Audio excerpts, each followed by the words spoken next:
بیا یو ټولګې هغه داسې هغه ولیده چې د هغو ګېډې هغه د بنګلو په شانته دي، غټې غټې چې دی نو ګېډې هغه دي لکه بنګلې، او کوشش کوي چې موږ پاسو، ولې چې څنګه چې دی نو پاسي نو بیا هغه رغړي. نو تپوس یې وکړو چې دا کوم خلق دی؟ نو جبرائیل علیه السلام ورته وی دا هغه خلق دی چې دو سود هغه چې دی نو هغه خوري، دا سودونه کوي. حدیث پاک کې راځي چې داسې وخت به راشي چې د سود نه به هېڅوک چې دی نو خلاصېږي، خو نوم هغه به دغه بدل کړی د سود. کله به دا انعامي بانډ دی، دا د انعامي بانډونو په نومونو باندې چې کوم مفتی شفیع صاحب رحمه الله معارف القرآن کې لیکلي،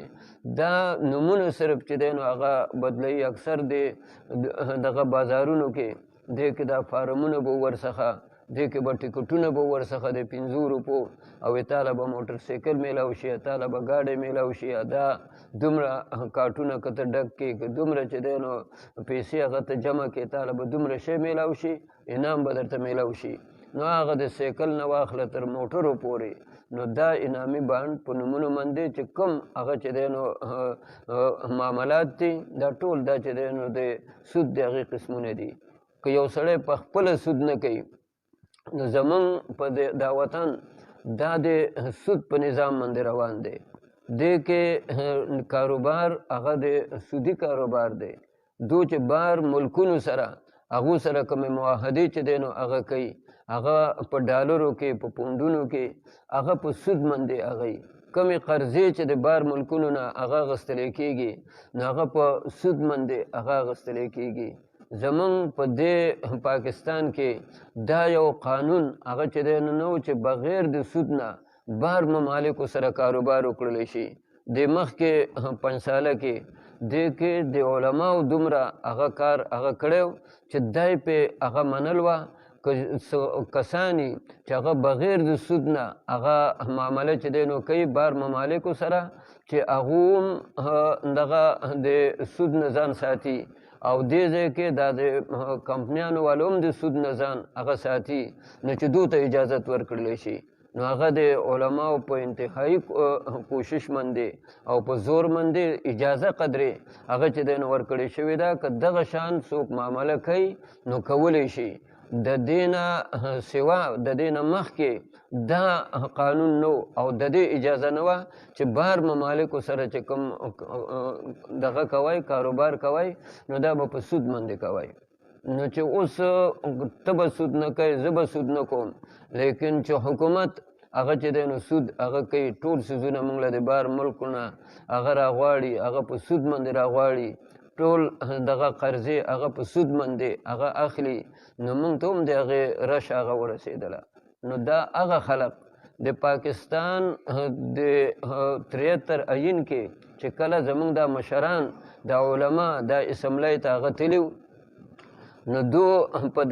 دغه وخت په حکومت باندې دا خبره منل وه چې 15 کالو کې به تاسو دا مخکنی نظام کوم سودي چې د انګریز د وخت نه راغلی دا به ختموئ، او دې نه وروسته به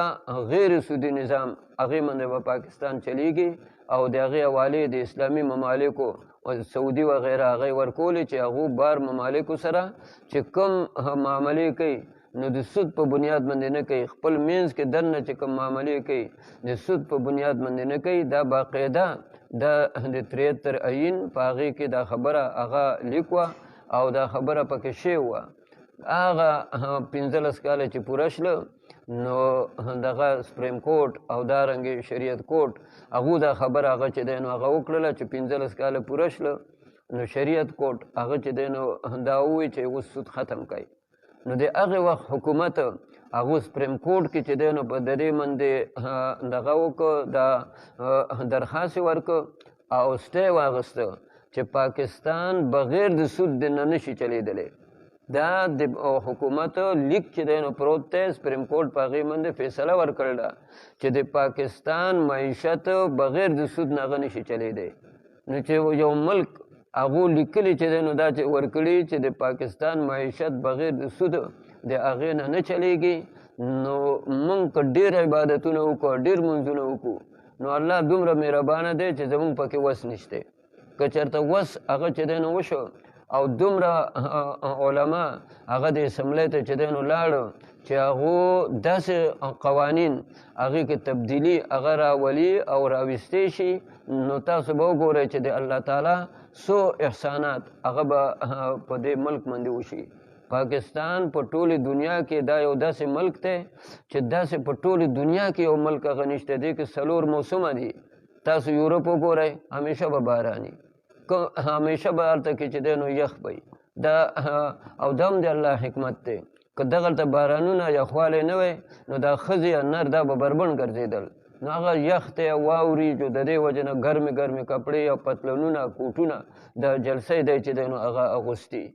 دې ملک کې چې د بهر نه خلق راشي موږ ته خو داسې نه ښکاري موږ ته دا ځنګلې یا چې دی نو دا چینې یا دا خوړونه دا موږ ته هېڅ شی نه ښکاري ولې د بهر نه کوم خلق چې راشي هغه وګوري چې وګوره نو دې کې 4 موسمه دي دې کې هر قسم معدنیات هم شته فصلونه پکې هم شته روجه پکې هم کېږي غنم پکې هم کېږي جوار هم کېږي وربشي هم کېږي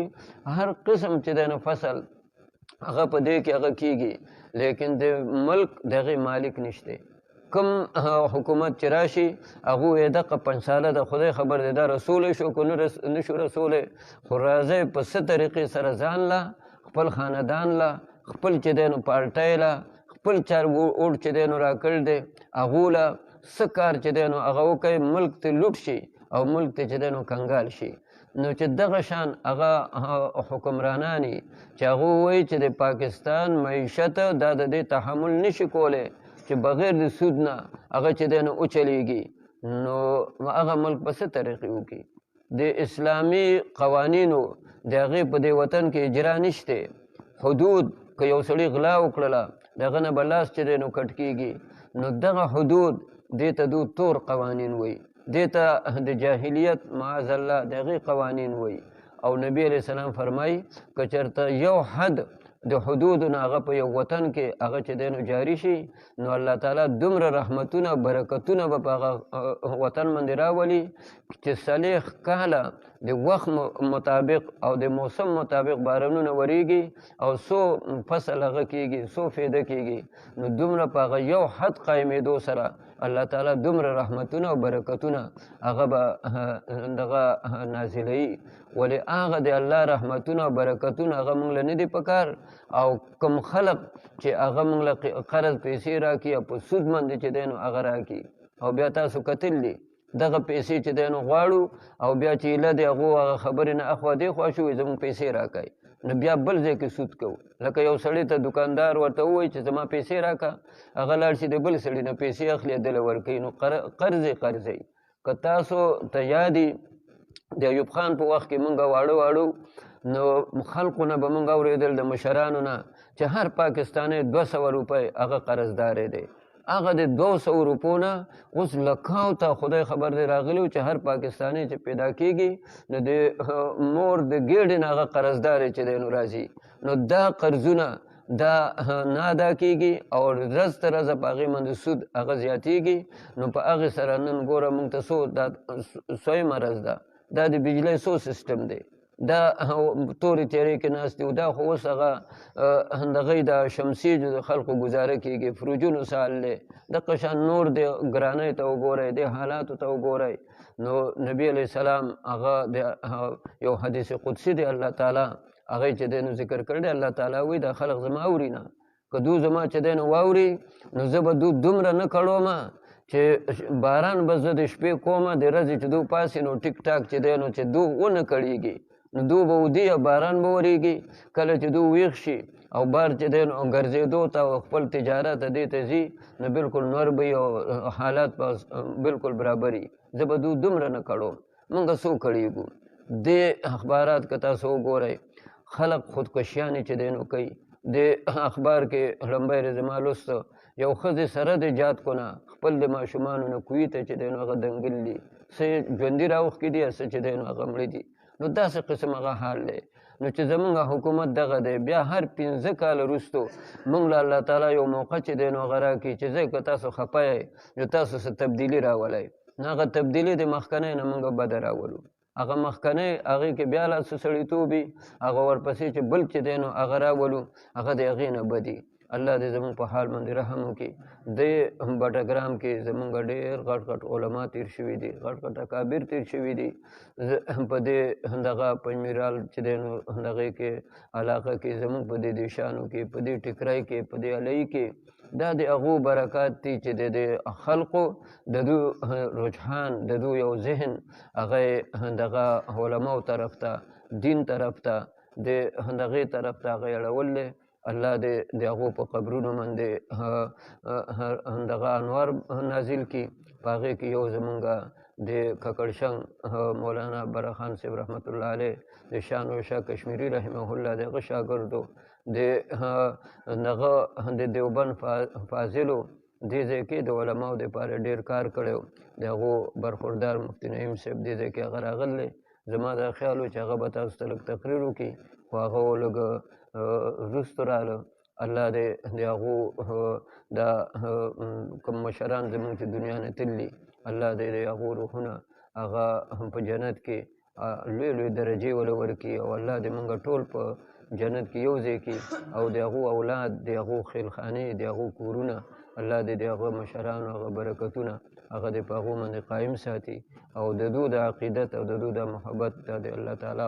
موږ سره دا قایم و دایم ساتي. واخر دعوانا الحمد لله رب العالمين.